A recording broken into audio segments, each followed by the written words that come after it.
Good morning. Can you hear me better? Okay.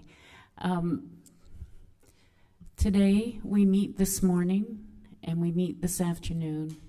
There's no special retreat sheet for today. I did put out the evaluation forms that you can begin to fill out, and then our last session is tomorrow morning. Let's be light and listen and be present. Thank you.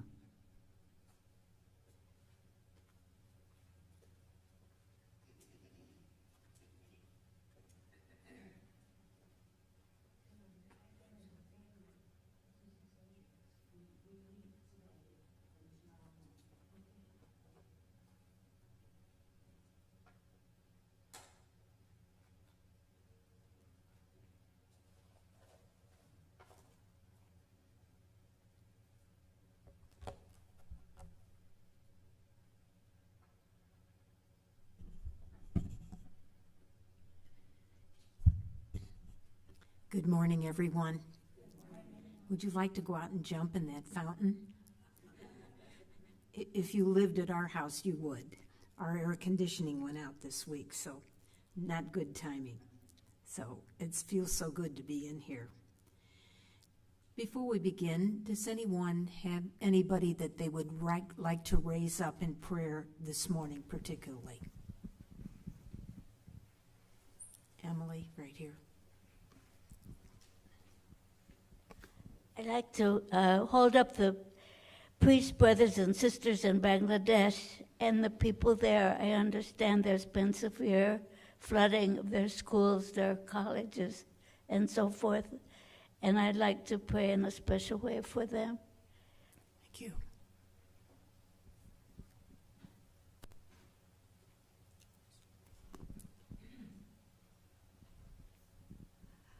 I'd like to raise up Sister Catherine Osimo, who's having surgery today.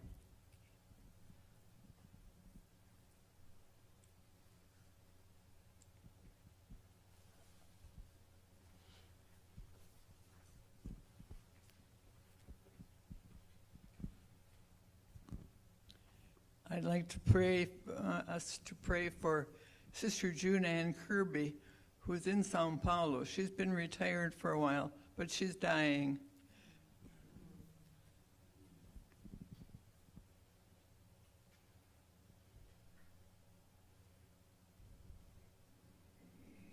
Okay, thank you. We will hold all these intentions in our prayer. And we'll begin with a song by Sarah Thompson, asking the Spirit to be with us. And you can sing along with her if you'd like.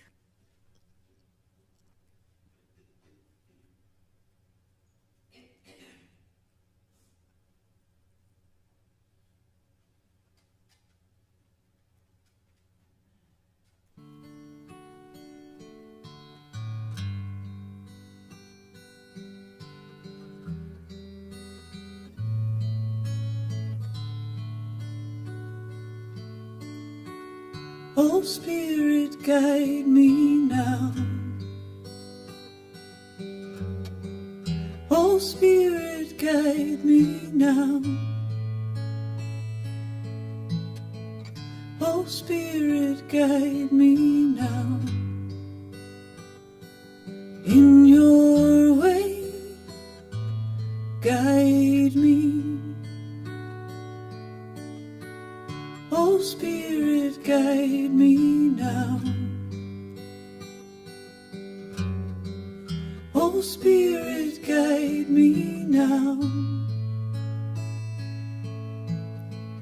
Oh, Spirit, guide me now. In your way, guide me. Oh, Spirit, guide me now. Oh, Spirit, guide me now. Oh, Spirit, guide me now. In your way, guide me.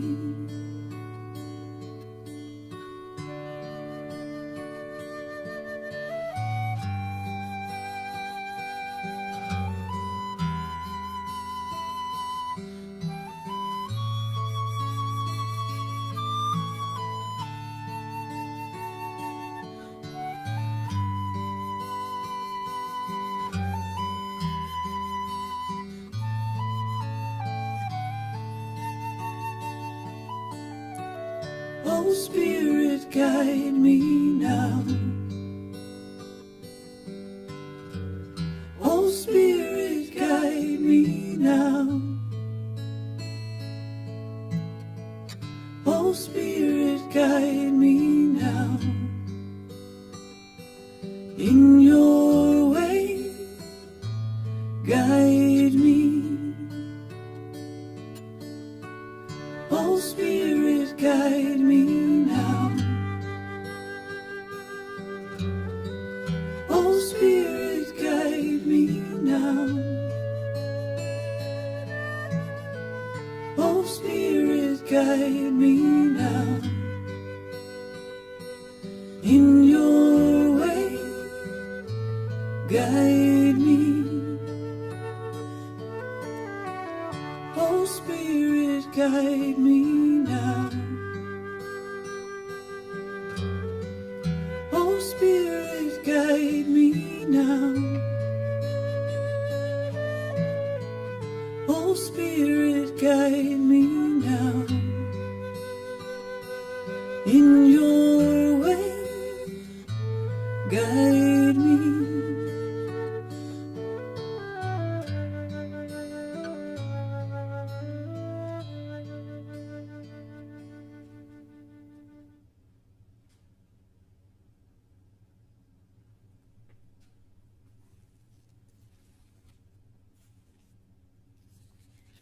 Today, our gospel reading is from the Gospel of John. After Jesus had called Philip to be a disciple, Philip found Nathanael and said to him, "We have found him about whom Moses in the law and also the prophets wrote, Jesus, son of Joseph from Nazareth." Nathanael said to him, "Can anything good come out of Nazareth?" And Philip said to him, "Come and see." When Jesus saw Nathanael coming toward him, he said of him, "Here is truly an Israelite in whom there is no deceit." Nathanael asked him, "Where did you get to know me?" Jesus answered, "I saw you under the fig tree before Philip called you." Nathanael replied, "Rabbi, you are the Son of God. You are the King of Israel." Jesus answered, "Do you believe because I told you that I saw you under the fig tree? You will see greater things than these." And Jesus said to Nathanael, "Very truly I tell you, you will see heaven opened and the angels of God ascending and descending upon the Son of Man." The Gospel of the Lord.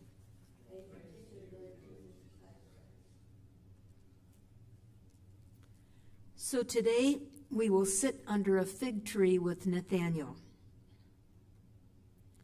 One of the things that I have done quite a bit in my life is discernment processes for leadership, for decision-making, for candidates pursuing religious life.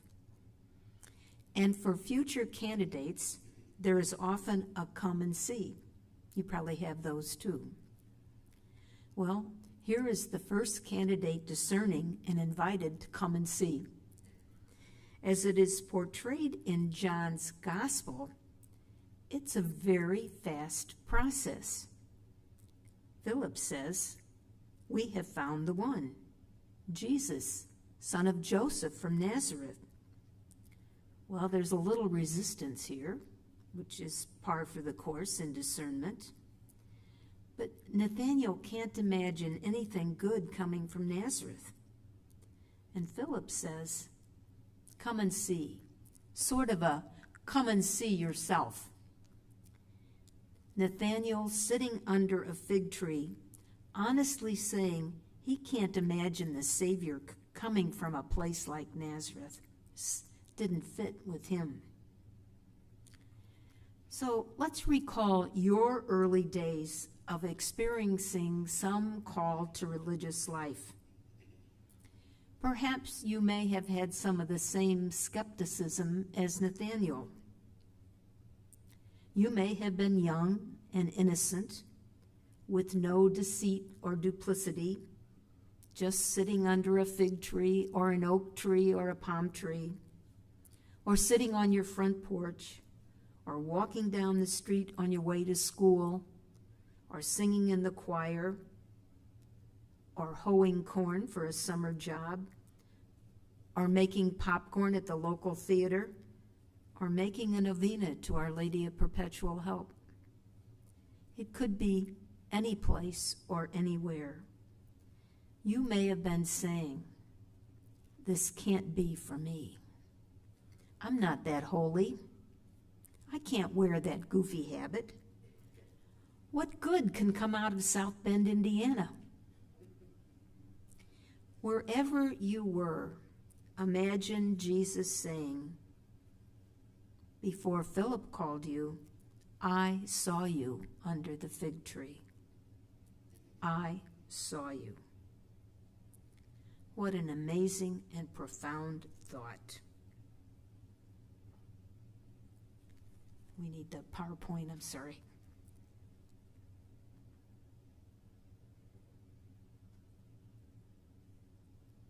So there's Nathaniel under the fig tree.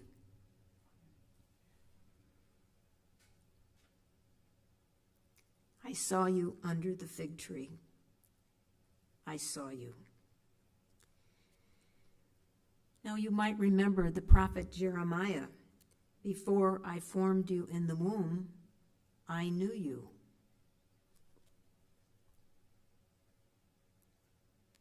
Centuries ago, the philosopher Meister Eckhart wrote,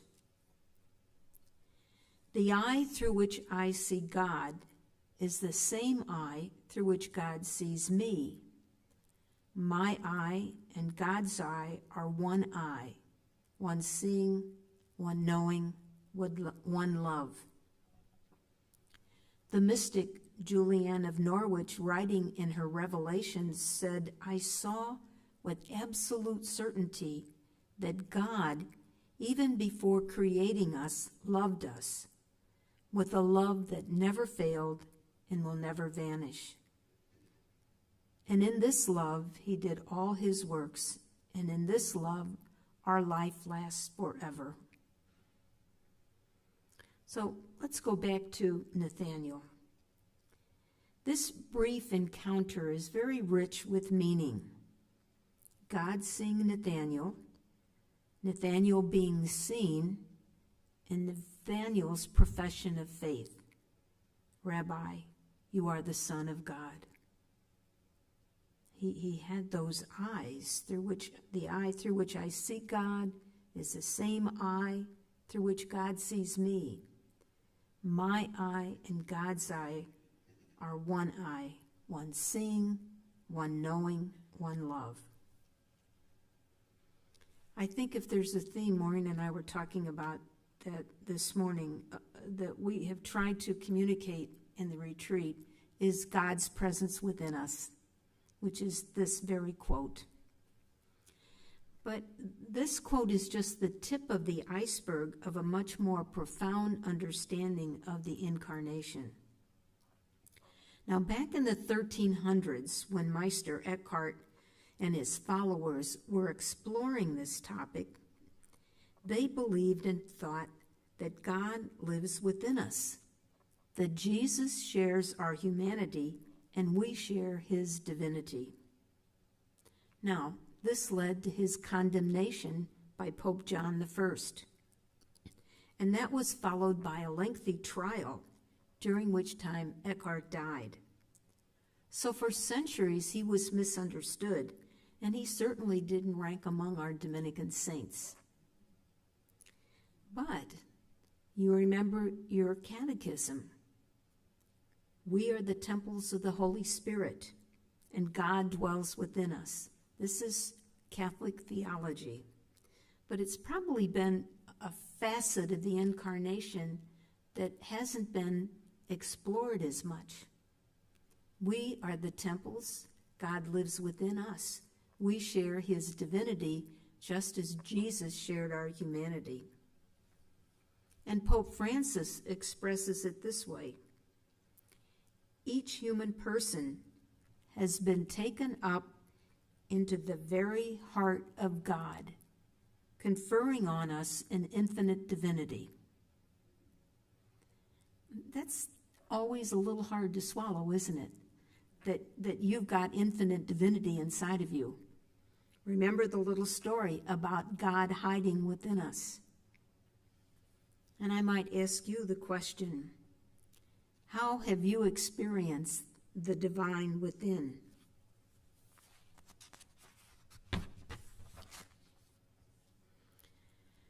What is needed is for us to change how we look in order to see things with the eyes of God, in order to see God's presence in all creation, to see as God sees, to hear as God hears, to love as God loves. Let me tell you a little story about a good friend of mine. Margaret and her sister Mary grew up in an ethnic neighborhood in Chicago. Mother 100% Italian, father 100% Irish. Working class family. Margaret goes on, becomes a sister, and gets a PhD in theology and writes books and teaches at Harvard. Okay? Her sister, Mary, is Down syndrome. Absolutely lovable, funny, great person. Picked up the characteristics of both mom and dad. And the mother, Aletta, one time told me that some of her friends were going to some kind of a revival or a prayer service, and they told her, we're going to pray that Mary gets cured. And Aletta said, we don't want her to be any different than she is. We love her just the way she is. I think Aletta she didn't go to college, she didn't get a PhD like her daughter, but she understood how to love and to see with God's eyes. Sadly, Mary was in a care center and had, as some Down syndrome people do, have early onset dementia and died. A great loss to us, a special person, loved, beloved by many people. So let's go back to Nathaniel. With that kind of background, let's go back to Nathaniel and talk about Nathaniel's discernment and our discernment, your discernment. Now, I'd like to start with another story because it sort of fits. When I lived in New Haven, Connecticut, and was a campus minister at our college, I lived in the community that was a welcoming community, and we had candidates and younger people came in to check us out. And we had this one woman who came to check us out and spend a few days with us, and the younger members were like, oh, we all were kind of put off by her. And she came back a second time, and she wanted to go out to dinner with us. And all the younger members were like, we don't want to go. And I said, well, let's give her a chance. She is a searcher. She's a seeker. Let's give her a chance. So I think I kind of shamed them into going. So we go out to dinner, and she tells us, she worked in the corporate world, and she said, I think I'm going to take a couple of weeks off and get this discernment just wrapped up. And all the younger people around the table, their eyes got real big, and they were kind of looking at me. And one of them said, well, it doesn't really work that way. I'm still in discernment. And she said, well, how long have you been in the congregation? She said, 14 years. Well, she was proclaiming a truth. Discernment, the choice for whatever we're discerning, the choice for religious life, isn't always a done deal. It's an ongoing call to see with the eyes of God and to see that way. So I tell that story to communicate what I believe is a truth about discernment. And this is my favorite discernment picture. That's the disciples on Ascension Thursday after Jesus leaves them. Can you imagine what they must have been thinking and feeling? You know, they had left everything, followed him. Now he left them. What are we going to do now? I would love to have some kind of a record of what they talked about among themselves at that time. Another ongoing discernment.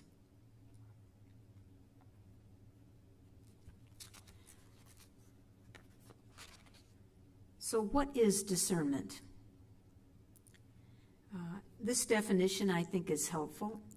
It's learning, seeking the deepest yearning of God's heart for us or for the group we're a part of. It's a gift of the Spirit. And discernment, this gift must be accepted, treasured, and surrendered if it is to be received. You have to be open to receiving new intimations from the Spirit. Now, my mentor for this topic is a Benedictine sister who's since deceased, but she wrote a very brief article about discernment that really has guided my thinking and feeling about it. And she says this: the gift of discernment flows from a life stance of reflective prayer. To the degree that one allows the Word to have an effect on one's daily life, one is learning to discern. So if you take that definition of discernment, Sister Mary, who said she's still discerning after 14 years, was absolutely correct. She was allowing the Word and the events of daily life to impact her discernment of what she was doing, how she was ministering, how she was living in community. Another part of discernment is this notion of shared wisdom. Now, here's the truth. We each get a piece of wisdom. No one gets it all. And we each get different pieces. To the degree that we are able to think about our daily lives, in touch with our lived experience, we can name and claim that piece of wisdom. You don't have to write a book to have wisdom. Everyone in this room has some wisdom that needs to be shared. This might be your piece of the puzzle. The sister over here, I don't know her name, you're the one that does the puzzles upstairs? Yeah, well, the one sitting right behind you, yes. She does the puzzles. That's what we're all trying to do, fit the pieces of the puzzles together to discern the next steps. And this is the promise of Jesus. Wherever 2 or 3 people come together in my name, I'm there amidst them. And that's why community prayer is so important, because the wisdom is coming into the group. Certain attitudes are critical for discernment. Indifference and holy trust. Now, indifference doesn't mean that we don't care. It's probably another way of using a term that's often used in the spiritual life of detachment. You familiar with that term? In other words, you're willing to let go of whatever it is you're holding on to that would prevent you from going forward. A lot easier said than done, isn't it? You also have to have a trust, a holy trust in God. Now the question becomes, where does God speak to us and how?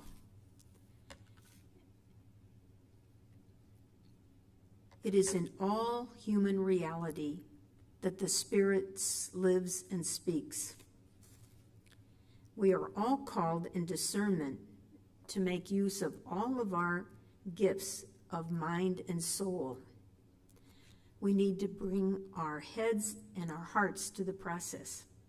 It isn't just what you think, but it's what you feel. Do you ever have that experience where your head tells you one thing, but your feelings are telling you something else? There's a real discernment there. There's a push-pull. God is speaking in the midst of that. And to use critical judgments and our own lived experiences. And that's why I say this room is filled with wisdom, because you've lived a long time and you've gathered a lot of wisdom along the way to bring to discernment.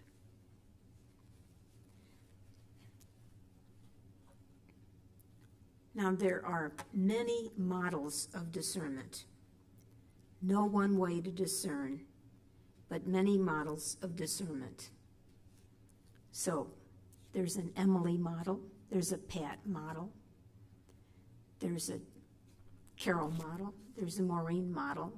There's a model of discernment for each one of you because you have life experience, you've had a life of prayer, and you have a lot to bring to discernment. Now, Carol, if you could get the microphone. What is your own wisdom about discernment? What do you think people need to bring? I've named indifference and holy trust, sharing your wisdom with others, listening to your heart and your head. What do you think is necessary for discernment in your model? Don't worry about somebody. Don't worry about the Jesuit model. They've got theirs, but what about you? What do you think is important for discerning?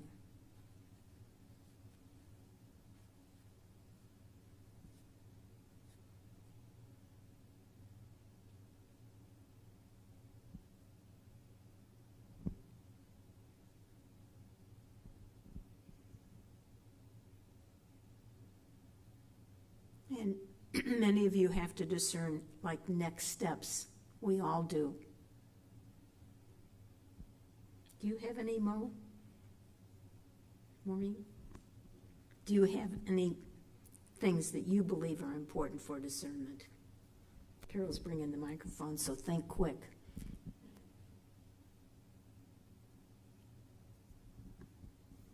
It would depend on what I was discerning, number one. Number two, I would probably add to that, I'd probably have a conversation with a good friend that would help me to clarify or look at what the discernment is all about and what gifts I bring or don't bring. If I need to move, and would it be a good time to move? You know, there's a lot of questions, but I would also discuss it with someone.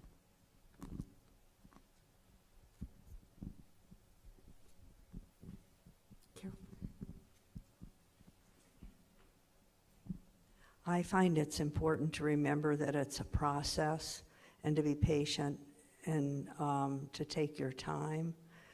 And besides the mind and heart, it's important to listen to your body, because sometimes our bodies tell us before our mind or heart. Like, you'll experience something in your gut or something doesn't feel comfortable in my body. And I have found that's an important piece to listen to.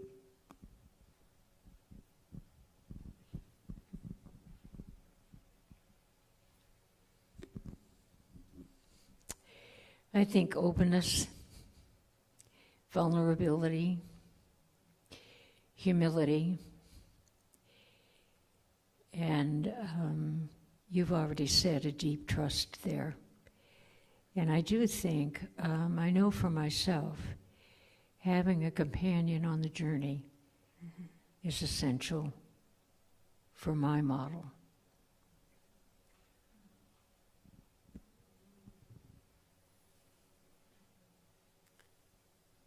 There was a sister back here.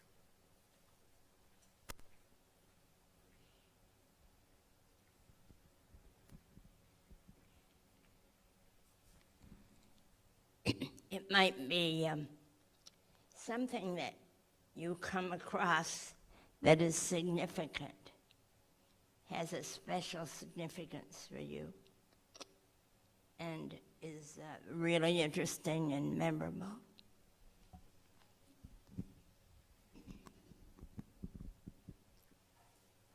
So we do have some models of discernment right in this room. I'd like to raise up another one that you added, and that would be your resistance. You know, when Nathaniel said, I don't know about this guy that came out of Nazareth, there was a resistance and a skepticism. And a lot of times people want to say, well, don't pay any attention to that. But there's always wisdom in our resistance. What is it telling us about ourselves and about God's call? So this is what you all have experienced. These are different models of discernment. But one thing that's really necessary in order to have discernment, I have to have faith. And I have to have faith to allow it to touch and to teach me.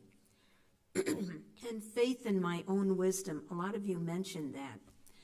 A lot of you mentioned you need to have faith in your own wisdom.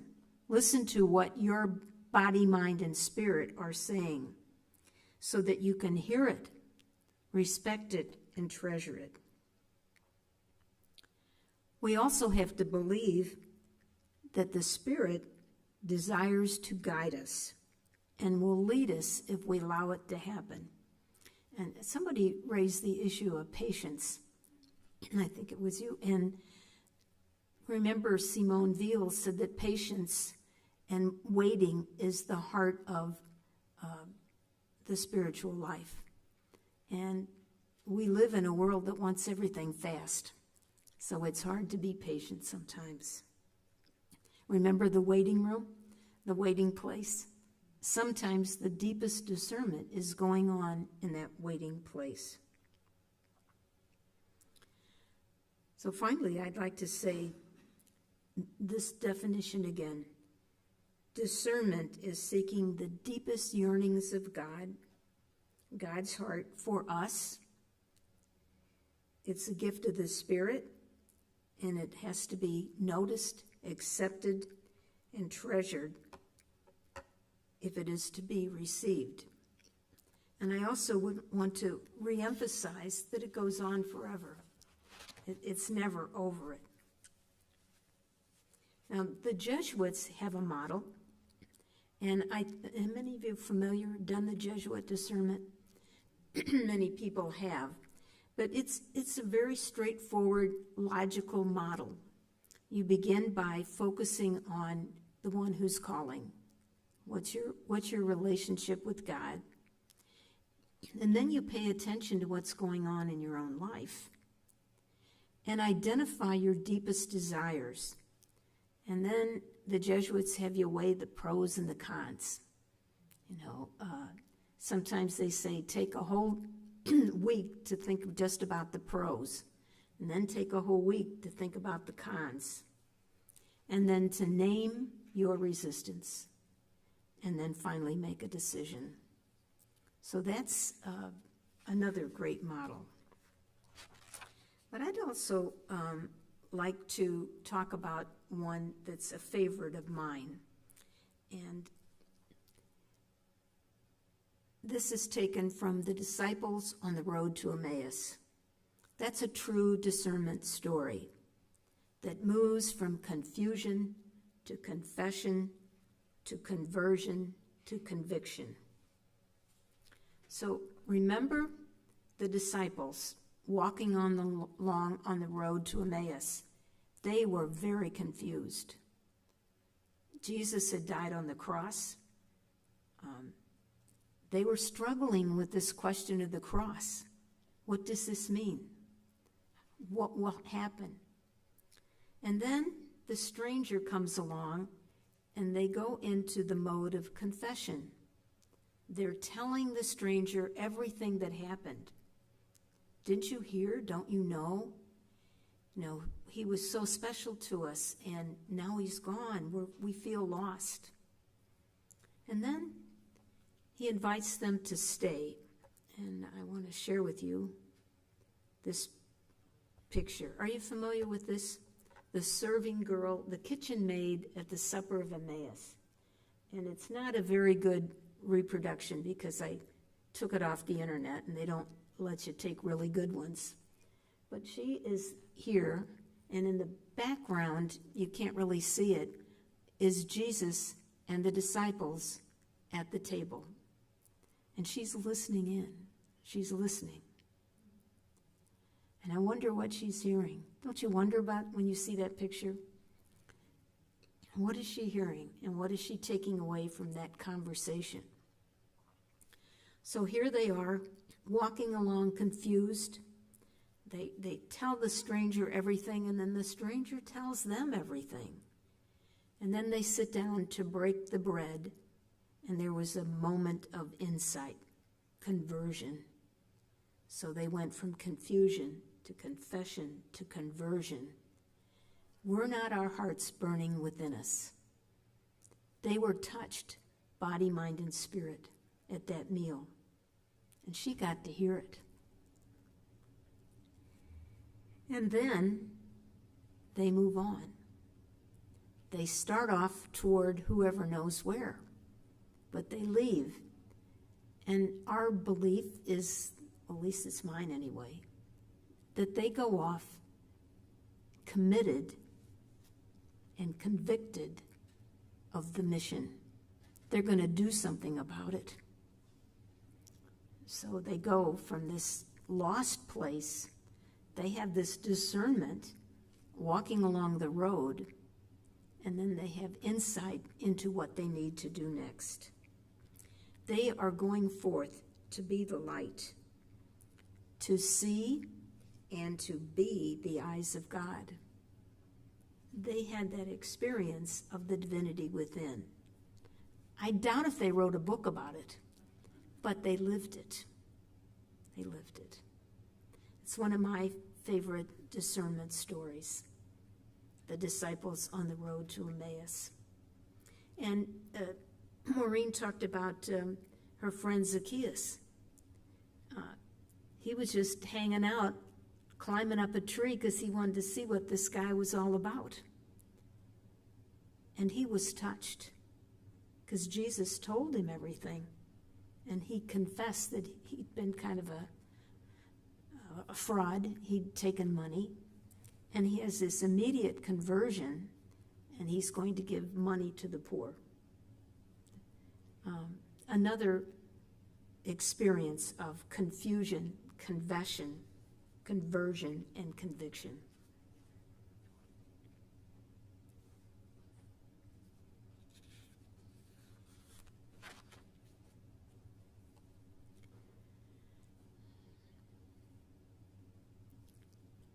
I'm sorry we have somebody coming in just at the tail end.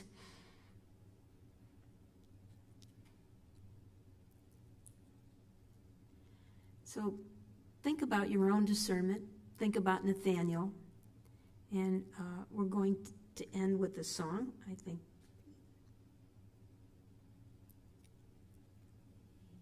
About receiving and getting the eyes of God. It's another one you can sing along with.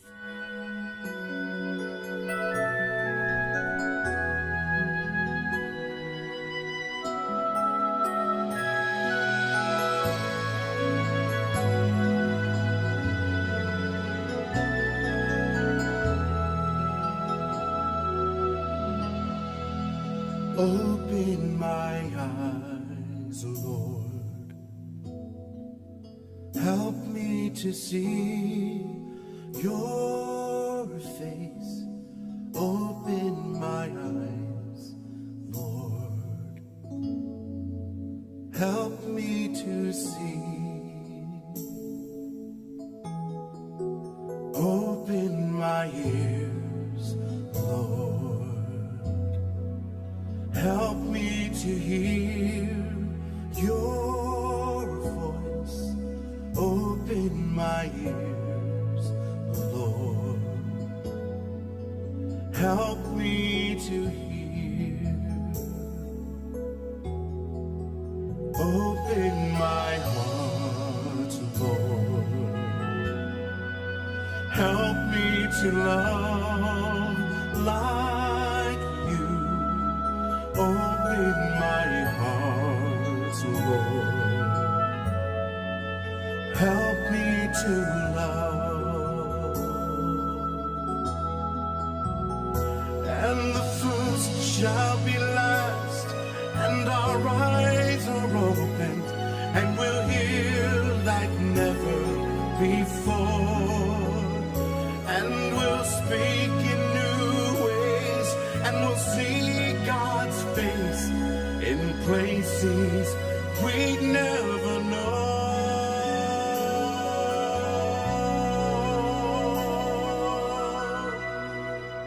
I live within you, deep in your heart, oh love, I live within you. Rest now in me.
Let us continue to pray for one another during this last day of retreat.